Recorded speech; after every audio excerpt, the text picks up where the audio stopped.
তবে হ্যাঁ, পারুলের বুদ্ধি আর শিরিনের সাহস, এই দুটো মিলিয়ে যেভাবে এক্সিকিউট হলো পুরো প্ল্যানটা, স্যালুট তোদেরকে ভাই, টু গুড।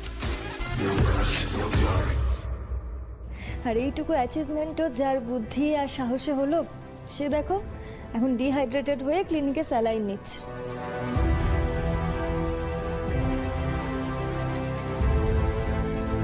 তাও এই রোগ খেয়ে যে বড় কিছু হয়নি, রায়নের বকা খেয়ে ও অন্তত ডক্টরের শরণাপন্ন হয়ে আছে। এবার এই ভিডিওটা নিয়ে আমরা কি করব সেটা একবার পারুলকে জিজ্ঞেস করে নিই। হ্যাঁ জিজ্ঞেস কর। সত্যি আমাদের হাতে খুব কম সময়, একদম টাইম ওয়েস্ট করে চলবে না। আমাদের কিন্তু প্ল্যান ওয়াইজ মুভ করতে হবে।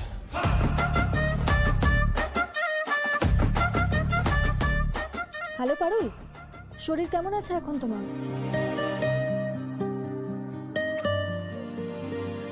এই না না না, একদম না পারুল, যতই শরীর ভালো থাকুক তুমি এখন একদম আসার চেষ্টা করবে না। আগে ট্রিটমেন্টটা কমপ্লিট করো। আর রায়ন কিন্তু বলে দিয়েছে তুমি এরকম করলেও আর তোমার সাথে কথা বলবে না, মাথায় থাকে জানো। আচ্ছা আচ্ছা বেশ, শোনো, শিরিন যে ভিডিওটা ক্যাপচার করলো সেটা তো তোমায় পাঠালাম, দেখলে?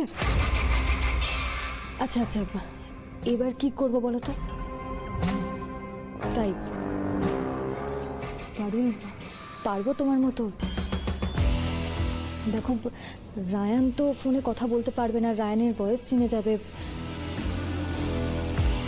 ঠিক আছে, ওকে আমি ফোন করছি, ডোন্ট ওয়ারি, আমি তোমাকে আপডেট দিচ্ছি। ওকে।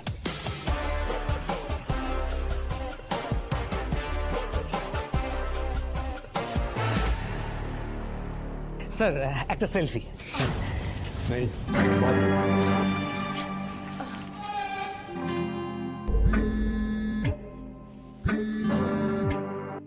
এখন আবার কে ফোন করছে? Known number.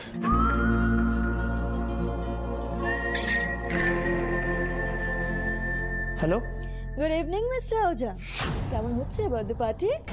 Who are you? আমি কে সেটা জানার থেকেও বেশি ইম্পর্টেন্ট কথা আছে আপনার সঙ্গে আমার, বলি। कौन हो यार? मैं कहना क्या चाहते हो? আপনার সঙ্গে একটা ডিল আছে।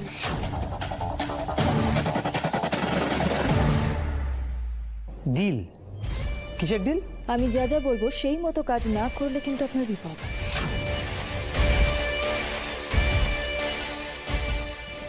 এই क्या अनाप शनाप बके जा रहे हो? একটা আননোন নাম্বার থেকে ফোন করে থ্রেট দিচ্ছ? Do you know me? Yes I know you.